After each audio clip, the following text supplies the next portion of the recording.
Nós preparamos para você está estruturado em 2 módulos. O primeiro módulo fala sobre teoria geral do processo, então tem alguns conceitos necessários, especialmente em relação à norma processual penal e sua aplicação. Acho que isso é bastante relevante, por isso que eu quis fazer um pequeno vídeo para vocês. A parte final do curso vai atuar com ação penal, jurisdição e competência. A propósito, no nosso curso, jurisdição e competência não está incluído, mas é a sequência que vocês vão ter aí no processo penal como um todo. Então a gente vai trabalhar a teoria geral, então vamos falar um pouco sobre sistemas processuais hoje. Depois vamos falar sobre a fase pré-processual, que é a fase de inquérito, né?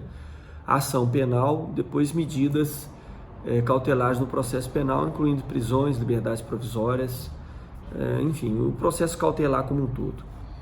Bom, a primeira questão da gente perceber aqui, e aliás, nos dias de hoje é até importante que isso realmente seja conversado, né? É que o processo penal deve ser visto como instrumento para o alcance de uma tomada de decisões. Então nós estamos falando de uma lei ou de um conjunto de normas, né? Ou de dispositivos de norma que tem a finalidade de promover o direito penal. Promover o direito penal não significa necessariamente condenar. Pode ser realmente, ao aplicar a lei penal, identificar a inexistência de prova sobre uma determinada circunstância e, portanto, uma absolvição. Mas a gente deve ter em mente sempre que o processo é instrumento da realização de um direito material, que no caso aqui é o direito penal. Tá? Então, enquanto o ius puniendi estatal, o direito de punir do Estado, é normatizado pelo direito penal, o ius persequendi do Estado, que é o direito de perseguir, de apurar, de encontrar a verdade sobre a autoria e materialidade de infrações, é alcançado através das normas processuais. Então, o nosso principal código, né, a nossa principal lei, na verdade não é uma lei, é um decreto-lei de 1940, né, que entrou em vigor em 1941. Então, na verdade, 1941, entrando em vigor em 1942, que trata a respeito de todas as providências necessárias para se alcançar uma decisão justa em relação à existência ou não de um fato criminoso e a demonstração de sua autoria. Então, isso é importante de ter em mente. Primeira noção é essa, a distinção entre ius persequendi e ius puniendi. O direito material, no caso, o direito penal, o ius puniendi, o direito processual, que é o ius persequendi. O processo penal brasileiro, ele acaba se desenvolvendo em mais de uma fase. Uma fase que é judicial, que a gente chama de fase de processo mesmo, uma fase pré-processual, que é administrativa, que se dá muito frequentemente através do inquérito policial. Então nós temos em ambas as fases como vamos dizer assim, meta, né? O encontro de evidências sobre autoria e materialidade de ilícitos. A primeira delas uma fase administrativa, outra uma fase judicial. Como a nossa Constituição prevê que a todos os acusados em processo administrativo e judicial deve ser deferido contraditório e ampla defesa, e a gente pode acrescentar aí em caráter isonômico, né? De maneira que a parte acusadora não tenha privilégios ou vantagens em relação à parte acusada e vice-versa. Lembre-se que nós estamos falando aqui de vantagens e não de situações de tratamento diferenciado. É até possível que se dê tratamento diferenciado às partes em determinadas circunstâncias, lembrando que esses tratamentos só se justificam se eles forem razoáveis, ou seja, se eles estiverem afastando desequilíbrios. Então, até possível algumas formas de diferenciação de tratamento. A isonomia, nesse caso aqui, vai ser naquele contexto material de isonomia, né, que permite, usando palavras já conhecidas de vocês, tratar os desiguais desigualmente. Só um exemplo disso, a Defensoria Pública, por exemplo, na matéria penal e processual penal, ela tem prazo em dobro para suas manifestações processuais, coisa que não acontece, por exemplo, com a parte acusadora, seja ela acusação estatal pelo Ministério Público, seja acusação privada, através de uma denúncia, melhor, de uma queixa-crime ofertada por um ofendido. Então, umas primeiras considerações. Importante que a gente também faça a distinção entre o que é processo e o que é procedimento. Então, o processo é uma instituição através da qual os envolvidos, especialmente o réu, é importante ter essa visão, terá o direito de exercer uma série de prerrogativas que vão lhe permitir tomar parte na decisão estatal que eventualmente pode incidir sobre sobre seu patrimônio jurídico ou seu patrimônio individual. E quando eu falo patrimônio jurídico, inclui também a sua liberdade de vir. Então, o processo é instituição com viés constitucional, enquanto que procedimento é um conjunto ou uma sequência de atos estabelecidos previamente em lei que se destinam a regular a obtenção de evidências para a tomada dessa decisão estatal. Então, enquanto a gente pode até, de certa forma, identificar na noção de procedimento o conceito também de rito, sequência de atos processuais, na noção de processo, nós vamos, é claro, ter incluído os procedimentos, mas os procedimentos qualificados pela observância do contraditório, como eu disse aqui, da possibilidade de ampla exercício da ampla defesa, em idêntica paridade. Tá? Vocês já devem ter lido textos que atribuem a essa ideia de isonomia uma noção de par condicio, ou par conditio, né? Que é a noção de se ter paridade de armas. E, de novo, paridade de armas não significa situações exatamente idênticas de tratamento processual. É possível alguma distinção, sempre afastando desequilíbrios. Bom, então essa primeira abordagem. É importante que nós saibamos de onde vem a norma processual. A norma processual está contida em dispositivos de lei federal. Então, segundo a Constituição da República de 1988, a lei ordinária é a norma ou a espécie normativa que veicula a norma processual. Então, lei ordinária, não há necessidade de uma lei complementar. O artigo 62 da Constituição determina que medida provisória não pode tratar desse tema. Então, nós sabemos que, do ponto de vista de fontes de revelação do processo penal, a fonte primária de revelação, a gente chama de fonte formal primária, é a norma jurídica, ou o dispositivo de norma jurídica, né? Sendo certo que a espécie normativa adequada é a lei ordinária, eu repito. É possível que você encontre normas processuais, por óbvio, em qualquer espécie normativa, especialmente a própria Constituição. Os princípios constitucionais têm fundamento, muitos deles, na Constituição da República. A própria organização do Poder Judiciário, que fala de competências recursais, está lá na Constituição da República, para citar alguns exemplos. Mas a gente também pode encontrar normas relativas ao processo em tratados e convenções internacionais. Talvez o que seja mais importante e de mais fácil lembrança seja o Decreto 678 de 1992, que é o pacto, ou que internalizou na nossa ordem jurídica, o Pacto de São José da Costa Rica. Tem uma série de garantias processuais que você pode colher do artigo 8º desse decreto, muito importantes. Por exemplo, o direito de recorrer a juízo ou tribunal superior, que nós chamamos de duplo grau de jurisdição, tem previsão nesse diploma, que é um tratado. Então, Constituição Federal no ápice do nosso ordenamento jurídico. Os tratados que vão ter postura supralegal mais infraconstitucional, a maioria deles pelo menos, ou status equivalente à de emendas constitucionais. São aqueles tratados aprovados segundo o rito do artigo 5º, parágrafo 3º da Constituição.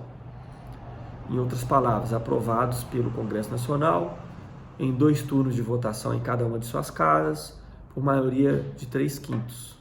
Obviamente que as emendas constitucionais também veiculam direitos e vão estar aí nesse mesmo bloco, né, chamado bloco de constitucionalidade, que inclui Constituição, emendas constitucionais, tratados internacionais sobre direitos humanos, aprovados segundo o rito do artigo 5º, parágrafo 3º. Alguns também incluem as chamadas súmulas vinculantes nesse texto, ou nesse contexto, tá? Nesse conjunto aí de normas que compõem o bloco, chamado bloco de constitucionalidade. Esse conjunto de normas servem como parâmetro de controle para as atividades dos agentes públicos, seja de que poder for, especialmente do Poder Judiciário. Então, primeira informação, importante saber quais são as fontes de revelação do direito processual penal, são também chamadas de fontes formais. Lembre, fonte formal primária, norma jurídica, podendo incluir aí essas espécies que eu mencionei. Uma inclusão mais recente, fruto da emenda constitucional 45 de 2004, segundo alguns autores, seria também fonte formal primária as súmulas vinculantes, na medida em que elas impõem, né, a atuação ou forma de atuação, tanto para o Poder Executivo quanto para o Poder Legislativo. Como exemplo de súmulas vinculantes importantes, a gente tem a súmula vinculante 11, a súmula vinculante 14, a primeira tratando sobre o uso de algemas e a segunda tratando sobre exercício de direito de defesa no acesso às peças de informação já documentadas em inquérito policial ou outras investigações de mesma natureza, tá? Então, fontes de revelação. Segundo tópico importante nessa questão das fontes do direito processual são as chamadas fontes de produção. Então, é preciso identificar quem é que produz, quem é que pode produzir. Como no início da minha fala aqui, eu já havia dito que quem pode produzir as normas processuais são, na verdade, que as normas processuais são veiculadas através de leis federais. E, portanto, quem pode produzir normas processuais é apenas a União. Então, o artigo 22 da Constituição da República estabelece como competência privativa da União legislar sobre o processo. Processo, como eu já disse, envolve exercício de atividade que permite participação do indivíduo numa tomada de decisão, especialmente nesse caso, tomada de decisão judicial. Então, é uma instituição, né?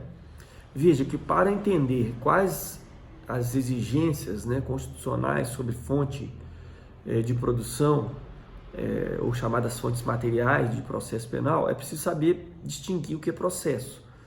Como eu disse no início, processo é a instituição através da qual se exercem direitos constitucionais. Então, os direitos mais importantes para a gente identificar essa noção de processo são contraditório, ampla defesa e isonomia. Todos os atos processuais que estiverem intimamente ligados a contraditório e ampla defesa são considerados norma de processo. Então, se alguém te pergunta, olha, uma legislação estadual pode tratar a respeito de interrogatório do réu? Não, não pode. Somente uma legislação federal. Por quê? Porque no interrogatório se exerce a chamada defesa direta. Então, o interrogatório é uma oportunidade de defesa. E se é assim, funciona como uma forma, um contexto importante da ideia de processo, deve ter tratamento uniforme em todo o território nacional e, portanto, exige-se a fonte ou a competência privativa da União para legislar sobre. Agora, no contexto da atividade do Estado, né, que leva à apenação e ao cumprimento da pena, a gente tem outras situações que não necessariamente envolvem processo penal. Envolve procedimentos em matéria processual. E como dita o artigo 24 da Constituição, procedimentos em matéria processual, o próprio direito penitenciário. De alguma maneira, a organização e funcionamento de juizados de pequenas causas e, é claro, a própria organização judiciária do Estado são objeto, ou podem ser objeto, de tratamento normativo pelo próprio Estado envolvido. De modo que o artigo 24 fala que é competência legislativa concorrente entre a União, os Estados e o Distrito Federal, aí incluído, legislar sobre esses temas. Então convém lembrar que, no âmbito da competência legislativa concorrente, a União dita regras gerais, os Estados-membros e o Distrito Federal se ocupam das regras que envolvem um interesse local ou regional, podemos dizer assim, interesse específico, né? Então, vale a pena uma certa revisão, diria, nesses dois artigos aí, os artigos 22 e 24, para vocês saberem quais são as fontes de produção das normas que envolvem o sistema processual penal. Lembra, norma processual, apenas a União. Normas que envolvem procedimentos em matéria processual, os Estados-membros também têm competência legislativa. E para distinguir o que é procedimento, o que é processo, lembre, tudo que tiver necessidade de tratamento uniforme e de ser respeito intimamente à contraditória e ampla defesa, ao tratamento isonômico das partes no processo, nós vamos atribuir competência normativa privativa à União, tá? No nosso resumo, por óbvio, vocês vão encontrar referências também escritas do que eu estou falando aqui, sem contar que os livros didáticos que eu indiquei naquele primeiro encontro nosso também vão ajudar vocês a terem uma referência mais, eu diria assim, mais específica, talvez mais aprofundada, né? Mas fica aqui, então, a advertência de que esse tema é um tema interessante, é relevante, é importante para que vocês tenham conhecimento disso, durante o curso que nós vamos enfrentar aí nesse semestre, tá? Bom, o próximo tema que eu selecionei para conversar com vocês hoje envolve não necessariamente a parte de produção, né, da norma processual, mas envolve questões relacionadas à aplicação da lei processual penal. Bom, a gente faz uma distinção em dois tópicos: a aplicação da norma processual no tempo, aplicação da norma processual no espaço. O princípio que rege a aplicação da norma processual penal no espaço é o princípio da territorialidade. Então, esse tipo de norma se aplica aos fatos ou aos atos, é bom ficar atentos a isso, né? Aos atos processuais praticados no território nacional. Claro que o território nacional também é composto de chamado território ficto, cujo tratamento vocês encontram no Código Penal, a propósito. Então, o artigo 5º, né, ali, 6º, 7º do Código Penal é importante para a gente também revisar. Lembra, nós não estamos falando de extraterritorialidade, coisa que se pode dizer em tema de direito penal. Veja, a norma penal pode se aplicar a condutas realizadas no Brasil ou fora do Brasil, dependendo das circunstâncias. Só conferir o artigo 7º que fala da extraterritorialidade, né? Que pode ser absoluta, enfim, sem nenhuma condição a mais, pode ser relativa, que é aquela que vai demandar certas condições para autorizar a aplicação da lei penal. Quando a gente fala de lei processual penal, nós não usamos a referência à extraterritorialidade, não em caráter geral. Então lembre-se que para processo basta pensar em territorialidade. Se você sabe que uma embarcação de bandeira brasileira, seja ela privada ou pública, dependendo de onde está, configura parte do nosso território, você sabe que dentro dessa embarcação ou aeronave é possível aplicar a norma processual penal. Então, as embarcações públicas brasileiras ou a serviço público, em qualquer lugar que estejam, são consideradas território nacional. As embarcações privadas de bandeira brasileira, se estiverem no nosso mar territorial, se for aeronave no espaço aéreo correspondente, ou em alto mar, quer dizer, lugar não sujeito à jurisdição de nenhum país, vão autorizar a aplicação da nossa lei, tá? Então a gente pode dizer que essa regrinha, que envolve especialmente o alto mar ou o espaço aéreo correspondente, é uma espécie de exceção à regra da territorialidade. Então são 3 as exceções ao princípio da territorialidade. É possível aplicar a norma processual penal brasileira em situações em que o Brasil ocupa território estrangeiro, normalmente isso tem a ver com o direito processual penal militar. É possível aplicar a norma processual penal brasileira em situações ou atos ocorridos em local não sujeito à jurisdição de nenhum país, como é o caso do alto mar ou espaço aéreo correspondente. É possível aplicar a legislação brasileira caso o território ou o país que tem jurisdição sobre aquele território autorize especialmente essa aplicação. Então são 3 exceções à regra ou ao princípio da territorialidade. Com relação à legislação penal e a sua aplicação no tempo, questão um pouco mais complexa, mas basicamente a norma puramente processual se aplica de imediato, inclusive aos processos pendentes, processos que estão em andamento, obviamente que respeitando os atos processuais já praticados. Basicamente a proatividade de uma norma, né? Como funciona em qualquer outro ramo do direito. A norma é feita para se aplicar a eventos que ela disciplina, mas obviamente ocorridos após a sua publicação. Então devemos ficar atentos a isso, né? Não tem nenhuma mudança. Aqui nós vamos ter em mente a ideia de irretroatividade, levando em conta que nós estamos falando de norma processual e, se é assim, o objeto da nossa apreciação, do nosso exame, é o ato processual que se está analisando. Então, se eu já pratiquei um ato processual no curso de um procedimento ou de um processo e há uma alteração normativa, essa alteração não atinge o ato já praticado. Se é necessário repetir esse ato por algum motivo, na repetição se aplica a norma nova, tá? Essa é a norma puramente processual. Agora, não é raro uma norma contida dentro de um Código de Processo Penal ou de uma norma processual também afetar o direito punitivo do Estado. nessa hipótese, a gente não vai dar o mesmo tratamento que dá as normas processuais puras. Nós, inclusive, podemos até mudar a nomenclatura. Vamos chamar de normas mistas ou híbridas. E vamos dar o tratamento que damos às normas penais. Então, ainda que esteja dentro do Código de Processo Penal, se aquele dispositivo inserir ou apresentar uma norma que afete o direito do Estado punir, seja ampliando esse direito, seja reduzindo esse direito, nós não vamos dar o tratamento de norma processual, vamos dar o tratamento de norma material ou norma penal. Isso em relação ao direito intertemporal, ou seja, a questão de evolução, né, de normas no tempo, sucessão de normas no tempo, ou de dispositivos de normas no tempo. Veja, se eu trato da mesma forma que eu trato o direito penal, nessa hipótese, eu também tenho que aplicar a irretroatividade como regra, mas como exceção eu posso aplicar, devo aliás, a retroatividade da norma mais benéfica. De novo, quando eu trato de norma processual pura, se mais benéfica ou mais gravosa não me interessa.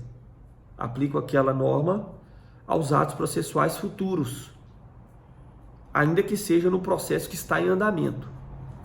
Quando eu trato de norma mista ou de norma penal, por óbvio, vocês já estudaram em outras matérias, eu faço retroagir aquela norma mais benéfica. E é claro, não faço essa retroação em relação à norma mais gravosa. Veja a diferença, quando eu trato de norma mista, eu ainda observo como ponto de referência para saber qual a norma aplicável o ato processual. Quando eu trato de norma puramente processual, também observo o ato processual. Quando eu trato de norma penal, eu não observo o ato processual, eu observo conduta. Então, para eu saber qual a norma aplicar, quando eu estou falando de direito penal, eu vejo qual a norma vigente na data do fato ou da conduta criminosa. Quando eu quero saber qual a norma aplicar, quando eu estou falando de direito processual penal, eu observo o ato processual. Então a norma que vai ser aplicada é aquela que está em vigor na data que eu vou praticar o ato. Tá certo? Então fica assim. Por exemplo, se eu estou interrogando uma pessoa no dia 10 de junho de 2010, eu vou conduzir esse interrogatório segundo a norma vigente, Código de Processo Penal, artigo 185, naquele dia. Se por acaso esse processo demorar 5, 6 anos para terminar e for necessário uma repetição da oitiva desse indivíduo, um novo interrogatório, e no momento desse novo interrogatório houver uma nova previsão normativa, aí eu aplico a nova previsão normativa. Veja, aí não há retroação, né? Apliquei no mesmo processo, mas em relação ao ato que aconteceu enquanto vigente a norma que eu estou aplicando. Tranquilo? Então, essa é a ideia. Agora, tem situações que levam a problemas, eu já disse. Vamos perceber um exemplo importante que até se repete em questões de prova, especialmente na OAB, que é a questão relacionada à ação penal. Veja, a natureza da ação penal importa no poder punitivo do Estado. Se é uma ação penal pública, vocês não estudaram saindo, estudarão comigo daqui uns dias, ou talvez já tenham estudado, se já tiverem feito essa leitura, né? Mas enfim, a ação penal pública permite que haja uma persecução penal, quer dizer, um processo independentemente de reclamação ou de pedido da vítima. A gente chama de representação do ofendido ou de requisição do ministro da Justiça. Enfim, se pode agir a partir do momento que o crime aconteceu, né? O Estado está autorizado a ter esse tipo de procedimento, né? De persecução, de investigação. Quando nós temos ação penal privada, somente com requerimento do ofendido se pode investigar ou instaurar um inquérito policial. Somente com a queixa-crime se pode iniciar o processo. E quando nós tratamos de ação penal pública condicionada à representação, somente com autorização do ofendido ou do seu representante legal é que o processo poderá ser feito pelo Ministério Público. Então veja, se eu crio uma norma que deixa de considerar necessária a representação do ofendido, ou seja, deixa de tratar aquela ação como ação penal pública condicionada e passa a tratar como ação penal incondicionada, a situação de possibilidade de persecução do Estado, ou direito de punir do Estado, vai ser alcançado mais facilmente. E nesse ponto, você tem uma norma mais gravosa. Então, se eu deixei de tratar como ação privada, passei a tratar como ação pública condicionada à representação, ou se eu deixei de tratar como ação penal pública condicionada à representação e passei a tratar como ação penal pública incondicionada, eu tenho aumento da gravidade dessa norma. E como se trata de norma mista, que está afetando o direito de punir, eu devo aplicá-la, caso mais gravosa, por óbvio, somente aos fatos futuros. Fatos futuros, não apenas atos futuros, nessa hipótese aí. Então, se eu amplio o poder de punir, eu levo em consideração a data do fato. Veja, o crime de estupro até 2018, finalzinho de 2018, né, era de ação penal pública condicionada à representação. Não estou falando, obviamente, de estupro de vulnerável, né? A partir do início de 2019, né, com a mudança que aconteceu no Código de Processo, vocês podem conferir na nova redação, né? Não só do Código de Processo, a propósito, deixa eu esclarecer melhor aqui. A mudança não foi no Código de Processo, por óbvio, né? A mudança foi no Código Penal, que fez alterar lá o artigo 225, né, do Código Penal, portanto, mudando a natureza da ação nos crimes contra a dignidade pessoal, que atualmente é a de ação penal pública incondicionada. Então veja, se o fato aconteceu na vigência da redação que autorizava o processo apenas com a representação, ainda que tenha havido a mudança, nesse processo envolvendo o crime cometido no passado, ou seja, na vigência da norma antiga, será exigida a representação do ofendido. Somente se o crime foi praticado após a mudança normativa é que não será necessária a autorização do ofendido para o processo e julgamento. Então veja, quando eu trato de norma mista nessa hipótese, que envolve aumento do poder punitivo do Estado, eu tomo como referência para encontrar a norma vigente a data do fato criminoso, tá? E não deixo retroagir se a situação for mais gravosa. Deixa eu dar um outro exemplo, que envolve até uma referência que está na Lei 9099 de 1995, né, que trata dos ritos, dos crimes, do rito, né, sumaríssimo, que é próprio para os crimes cuja pena máxima não seja superior a 2 anos. Então veja, na hipótese do artigo 89, né, também em alguma medida, na verdade 89 e 88, mas nessa circunstância a referência está no artigo 88 da Lei 9099 de 1995. Nessa hipótese aí, né, que diz que o crime de lesão corporal leve ou culposa passa a ser perseguido através de ação penal pública condicionada à representação. Então nós tínhamos ação penal incondicionada, passamos a ter a ação penal pública condicionada, ou seja, houve uma melhoria da posição jurídica do réu na medida em que é necessária, ou passou a ser necessária, a provocação do ofendido para que o Estado possa punir. Então nessa hipótese aí, nós vamos retroagir a norma aos fatos acontecidos anteriormente. Espero que tenha ficado esclarecido isso. Eu quero que vocês leiam, né, os dispositivos que nós mencionamos aqui. Artigo 88 da Lei 9099. É importante também, em alguma medida, como exemplo, né, do que nós estamos falando aqui, colocar também o artigo 366 do Código de Processo Penal, que fala de um outro assunto, né, que diz respeito à suspensão do processo e do curso do prazo de prescrição. Num próximo vídeo, a gente pode usar o exemplo do artigo 366, que vocês também encontram aí no resumo conforme eu já havia falado, tá? Então, muita atenção no que tange a aplicação da norma processual penal no tempo, né? Sucessão de normas processuais no tempo é algo relevante para nós, especialmente quando a gente identifica que há alguma afetação do direito punitivo do Estado, certo? Por hora eu vou ficando por aqui, o vídeo já está com 30 minutos, acho que já dá para vocês irem pensando um pouquinho, né? Me ouvindo falar aqui, dando uma olhada aí no material, para que vocês possam se manter atualizados e em condições de responder questões sobre esse tema, tá certo? Obrigado aí por quem está conseguindo assistir e se puderem fazer os comentários aí para a gente saber se prossegue dessa forma ou se muda a estratégia, tá ok? Muito obrigado, até mais.